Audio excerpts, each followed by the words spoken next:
besties, and welcome back to the channel. Please don't mind my face. It is 7 a.m. I'm bringing you with me into my reread of Remnants of Filth Volume 3. This is gonna be my first time that I record a reading vlog. I wanted to share with you the reality of reading a meatbun novel. And I wanted to do it with this title, actually. Volume 3 of Remnants of Filth has one of my favorite scenes. One scene that has been engraved into my mind since I read it last year. And also as well, in this volume, we have my absolutely favorite mochi illustration. But before we start into it, let me prepare a coffee quickly so I can finally wake up. Okay, besties. Now, I'm ready. I have my coffee, I have my book, I have my bookmark, and I have my sticker notes because I didn't use them the first time I read this one. So let's get into it. Okay, first 18 pages and we need to talk already. I didn't remember that actually Mochi's weapon, the spirit whale one, was inherited from his father. I just read the scene in where Mochi was a child. Mochi was less than 7 years old. It was his father's funeral and he didn't understand what was happening. And once he realized that his dad was gone, my baby, he was wondering why doesn't he want me anymore. He was so little and obviously he was excited and didn't understand what actually war means and how savage that he had to know. He had to learn that by his father's death. We're starting strong. Okay, I'm back. I had to deal with some boring adult life, but before I had to stop, I got to reach almost 100 pages. And obviously, I already went through the moment in where we saw women kneeling in front of the 10,000 graves in their country graveyard. It's not only because we got to see kneeling in front of every single grave, asking for forgiveness during several days and nights. It's not only that, it's also that while he was doing so, Mochi couldn't avoid going every night there and keep an eye on him. Spent several days as well without sleeping. Obviously, seeing Mochi that he cannot avoid taking care and being concerned about woman's safety and woman's life, even though he claims to hate him that badly. The moment that woman told Mochi that he wanted to do this to show him his heart, that phrase was an arrow shoot directly to Mochi's heart. I feel like right now there is gonna be a lot of things to be discovered, and to be honest, I feel truly ashamed at the moment, truly ashamed of myself. And let me tell you why, because actually, and that is what I truly wanted to share with you here, the flower of sorrows was already mentioned, the famous flower that we all know from Erha. How is possible that I forgot that? I was looking at it like, what? The flower of eightfold sorrows left behind by the demon race. I'm so ashamed of myself. So many things to discover. Also as well, I got to that scenes in where woman went to the river to fishing to try to get a fish for his princess Mochi, because Mochi was sick at that moment, and he got to meet with Murom C. Let's gonna call him Murom C. Okay, I will need to check how to pronounce that. He was there taking a bath and apparently trying to recover and healing himself, because it looks like he has an illness and he needs this kind of herbs that not only can heal you but also can harm you. I don't remember a shit about that, to be honest. So I feel that I need to be taking notes, but little by little I'm getting closer to my favorite scene, and that I remember for sure. So Let's gonna continue. I am in page 268. A much young woman just left the mirror of time, and obviously the woman that came from it wasn't the one with his mind broken, the one who didn't even know who he was. Who came from the mirror of time was actually General Gu, woman with his memories recovered. Wow, I'm so emotional already because I know what is coming. We're reaching the most saddest part, but talking about these last chapters in where much young women were inside the mirror of time. Obviously, as I'm rereading this, and I actually know why woman defeat it, let's see Mochi actually gets to learn what happened during those years that he was actually in the front line. Woman's brother being executed, how the emperor treated woman, and basically seeing his god, that person who always felt a sunshine in woman, crying his eyes out and being completely broken after his best friend's death, being unable to actually comfort him because by that time he was already almost disappearing, reaching the point in where he was gonna get out from the mirror of time, right? How painful. Like the frustration in Mochi's heart, hopeless he felt, and even more the last moment before he was rescued from the mirror of time, where he could see how woman was leaving their country, this new task from the emperor, who was actually go to the other country and bring his best friend's head as an apology. They said, I actually know what happened, right? But it's still how brutal. And even though all of us knew how much Mochi truly loves woman in those last moments before he was rescued from the mirror of time, he had such a heartbreak that when he was rescued, actually he came out almost dead. And I quote, the agony was such that his heart had all but stopped. Heart-rending pain, a bone-breaking pain, stripping flesh from his bone. His heart seems to be wailing in despair, as if crying out that it really didn't know how to face love and sin. Might as well just kill him. Might as well let itself stop beating. It hurts too much. I'm not gonna say I'm surprised, obviously, because this is meatbun, right? But it hit me once again how savage that woman can be, and also how extremely painful Remnants of Filth is. And is what one of you said actually in one of my shorts. Remnants of Filth is not sad, or at least it's not the typical and normal sad that we may think of. It feels completely different from the sadness you're gonna get from Erha. It obviously feels completely different from the craziness and despair that you're gonna get from Case File, right?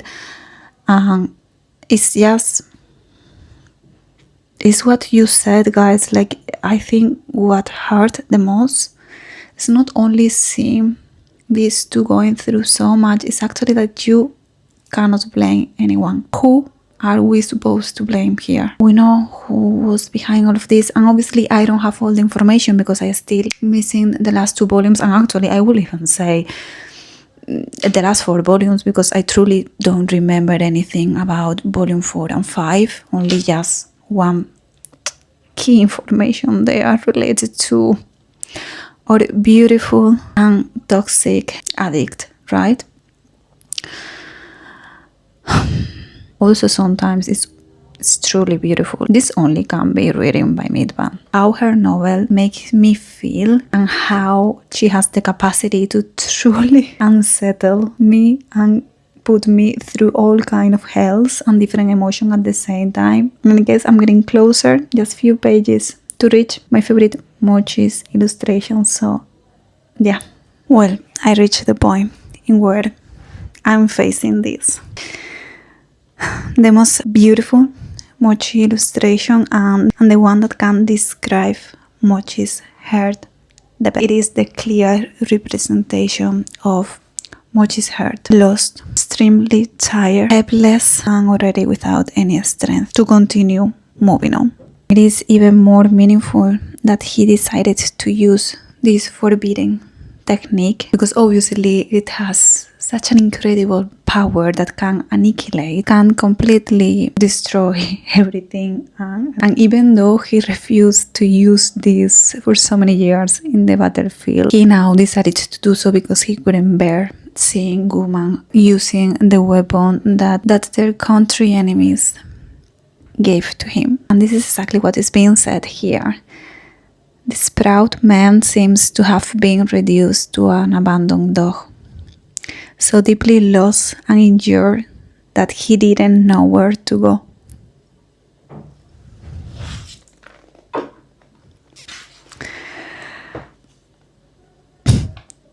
I just want to jump into here and give this man a huge hug. Meatbun is. Let's continue. Okay, so it is 6 p.m.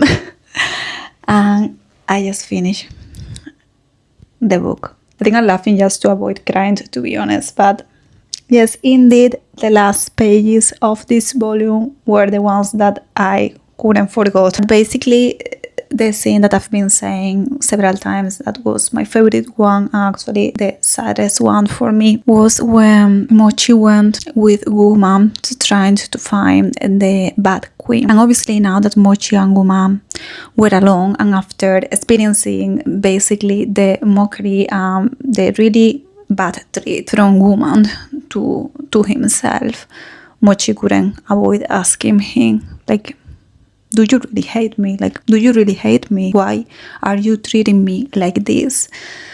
And Guman once again tried to remind him that they came to become like this, that he shouldn't be clinging to him and to their past together, right? And here is what's truly, truly hit me.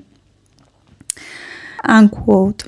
Guma, it's been 17 years and he started to explain, like, from the time you helped me complete my first assignment at the academy, I've known you for 17 years, from my youth to my coming of age, yada yada yada. You taught me many things, you taught me magic, you taught me the way of the world, and you taught me the meaning of romance. Can you teach me how to let go?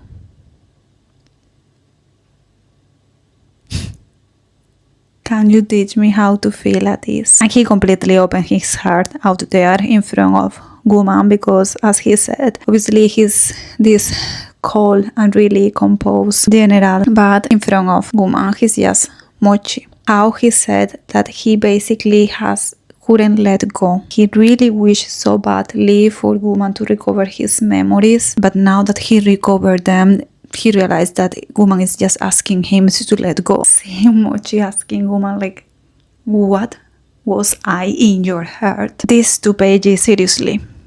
I'm gonna share another last quote for you as well, so we can all get emotional together, okay?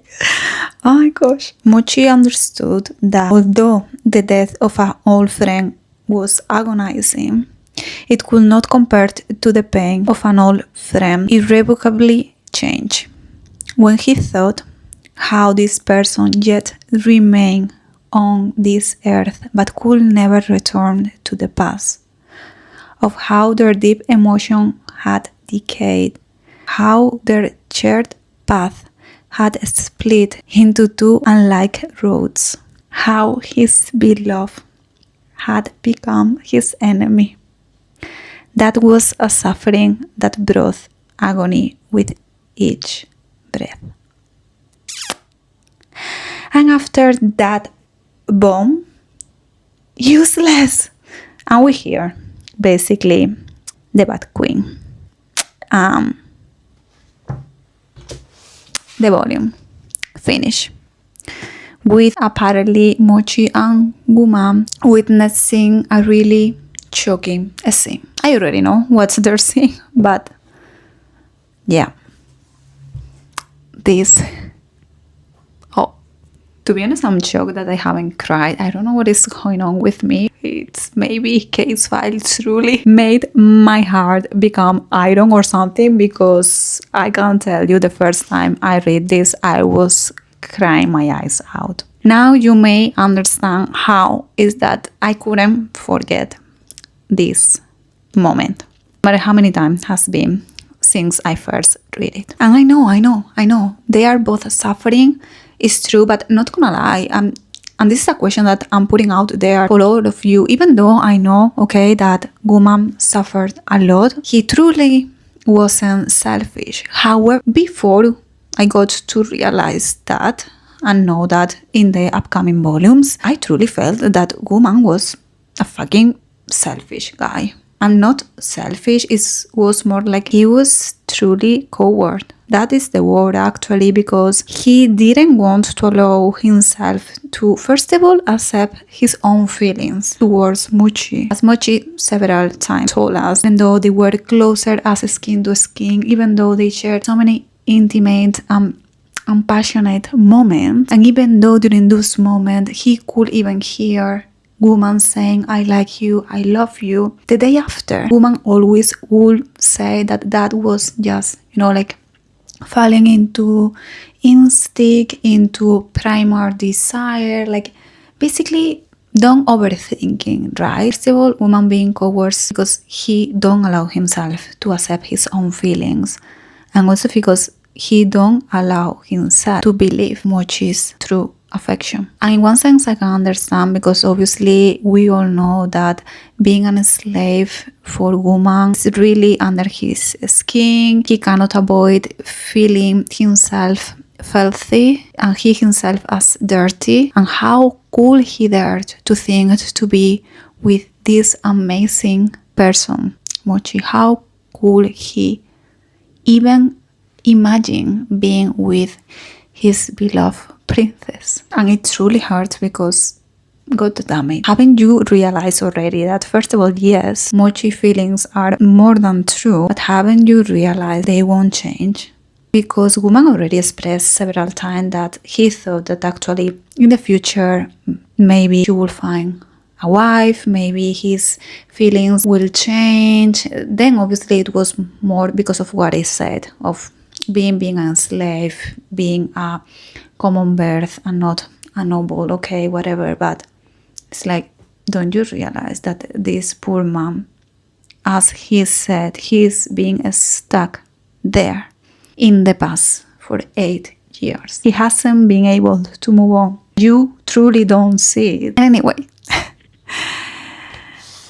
if you stay with me up until now, thank you so much for watching. Please let me know in the comments if you enjoy this kind of videos. It was really raw, just from your chaotic BL bestie to yourself. It felt like if we were doing like a video call or whatever. So let me know if you enjoy this kind of videos. Please share your thoughts in the comments, and also let me know which were the moments that truly stick with you from volume 3 of Remnants of Filth. And as usual, have an amazing one, and see you in the next video.